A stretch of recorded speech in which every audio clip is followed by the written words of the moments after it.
संसार में विभिन्न प्रकार के मति बुद्धि के मनुष्य रहते हैं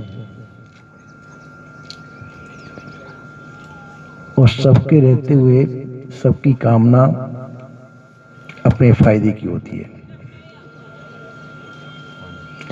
फायदा विभिन्न प्रकार के हैं। रुचि उनकी अलग अलग है। कोई स्वर्ग को जाना चाहता है, कोई नरक को जाना चाहता है। जिस प्रकार से किसी को मीठा प्रिय है, किसी को नमकीन प्रिय है, किसी को कड़वा पदार्थ प्रिय है, तो इन सब की विभिन्न प्रकार की रुचियां हैं। आप कहेंगे कि कड़वा पदार्थ भी प्रिय होता है, किसी को कड़वा पदार्थ भी प्रिय होता है और इतना प्रिय होता है कि उसके बराबर किसी दूसरे को नहीं चाहते हो। सब्जियों में देखो, करेला कड़वा होता है, लोगों को करेले की सब्जी प्रिय है। तंबाकू आज भी कड़वी होती है, सब लोग तंबाकू खाते ही हैं। और कई मादक पदार्थ हैं, उनका स्वाद कड़वा है, खाते हैं। कड़वा भी प्रिय है। सभी रुचियों के मनुष्य हैं। इसी प्रकार के स्वर्गाधिक भोग पदार्थों के भी मनुष्य हैं, उनको रुचि है, और नरक की भी रुचि वाले मनुष्य रहते हैं। संसार में मनुष्य रहते रहते बहुत दिनों तक ये सोचता है कि मैं क्या करूं, क्या नहीं करूं, मुझे करणीय और अकरणीय क्या है, पर ये विचार नहीं कर पाता और सोचता है कि करने योग्य पदार्थों को तो नहीं करता और न करने योग्य पदार्थों को करने लग जाता, काम को करने लग जाता है। संसार में लोक विरुद्ध कार्य लोग ज्यादा करते हैं। लोक विरुद्ध काम जो है निंदनीय होते हैं। आप कहेंगे ऐसा क्यों करते हैं? देखिए, पहले भी इतिहास उठा के देखिए, लोक निंदनीय काम बहुत अच्छे अच्छे बड़े बड़े लोगों ने किए।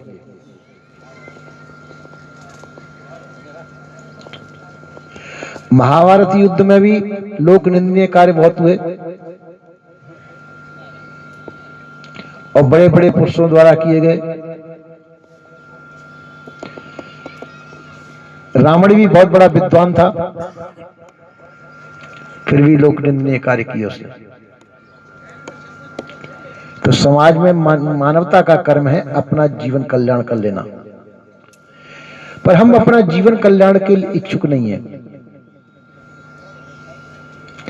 किसी से पूछा जाए कि तुम जीवन कल्याण चाहते हो क्या, हमने जीवन कल्याण का नाम सुन रखा है, हम कहेंगे हाँ हम भी चाहते हैं।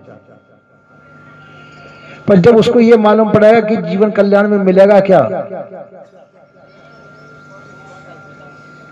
तो कहेंगे मिलेगा कुछ नहीं, जो कुछ आपको प्राप्त है ये भी छूट जाएगा। जीवन कल्याण के अंदर जो है आपको जो कुछ भी प्राप्त है वो छूट जाएगा। तो आप कहेंगे कि ऐसा जीवन कल्याण हमको नहीं चाहिए, जो प्राप्त है वह भी छूट जाए, ऐसे जीवन कल्याण का क्या करेंगे? तो प्राप्त क्या है? जो हमारा नहीं है वह हमको प्राप्त है, जो हमारा नहीं है वही प्राप्त है हमको। और हमारी ये आदत बनी हुई है अनादिकाल से कि जो हमारा नहीं है वो हमको प्राप्त होता रहे। संसार के जितने भी पदार्थ है वो आपके नहीं है, आपके स्वरूप नहीं है, जिनसे आप सुखी रहते हैं, खुशी रहते हैं। इन सब की प्राप्ति आप करना चाहते हैं। पूरा संसार मुझे प्राप्त हो जाए, जो आपका नहीं है और कभी भी प्राप्त नहीं हो सकता। संसार आपको कभी भी प्राप्त नहीं होगा। पर प्राप्त की प्रतीति होती है, प्राप्ति नहीं। संसार की हमको प्रतीति होती है, उसकी प्राप्ति कभी नहीं होती है। पर हम उसको प्राप्त करने की चाहना में जीवित हैं। कि आज नहीं तो कल कभी न कभी तो प्राप्त होगा, और संसार की कभी भी प्राप्ति नहीं होती है। इसी प्रकार से मनुष्य भी स्वर्गादि के लोक लोकांतरों को प्राप्त करना चाहता है, उसको कभी प्राप्त नहीं होते। भगवान को प्राप्त करना चाहता है कि भगवान का नाम सुन रखा है, उनको प्राप्त करना चाहता है, पर वो भगवान भी कल्पित है, कल्पना का बना हुआ रचित परमात्मा भी आपको प्राप्त नहीं होता है, केवल उसकी याद में जीते हैं। कई लोग तो उस परमात्मा की याद में रोते तक हैं, विलाप करते हैं, हे परमात्मा कहाँ है तू, कहाँ मिलेगा, जबकि उन्होंने परमात्मा को देखा नहीं, कभी पाया नहीं, फिर भी परमात्मा की याद में लोग रोते हैं।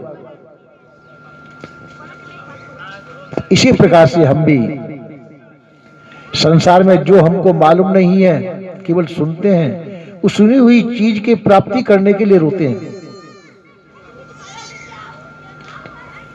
और प्राप्त है वो भी आपकी नहीं है, उसके लिए रोते हैं। और जो प्राप्त नहीं है, जिसका अनुभव भी हमने कभी नहीं किया, उसकी प्राप्ति के लिए रोते हैं। आप कहेंगे तो ऐसी कौन सी वस्तु है जो हमारी है? ये पंच विषय भोग आपके नहीं है, ये संसार है जो जिसमें हमारा बर्ताव हो रहा है,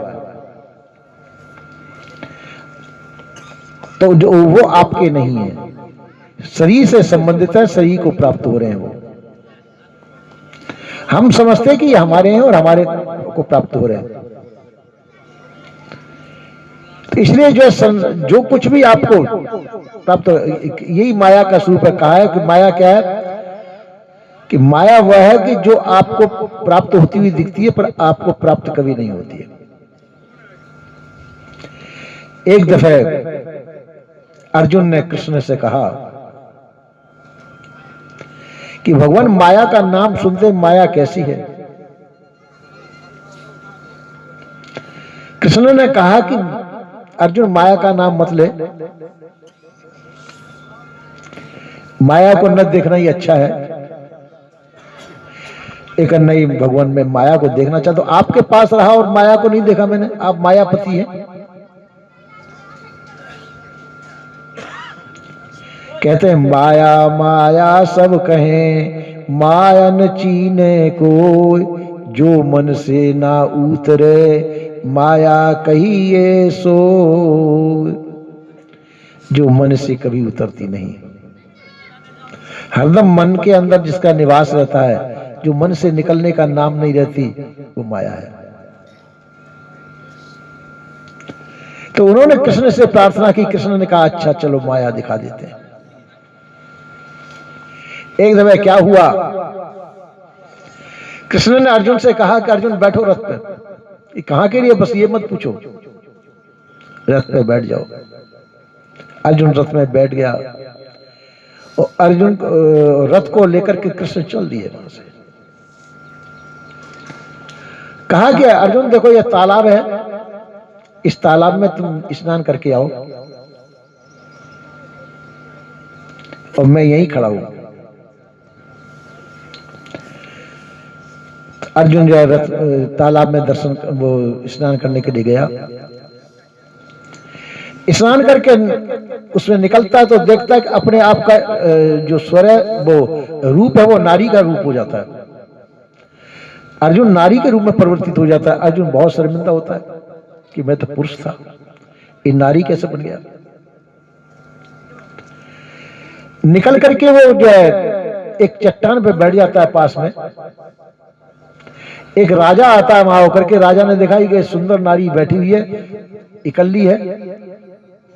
उसने उसको कहा कि अपने पार्षदों से कहा इसको साथ में ले लो।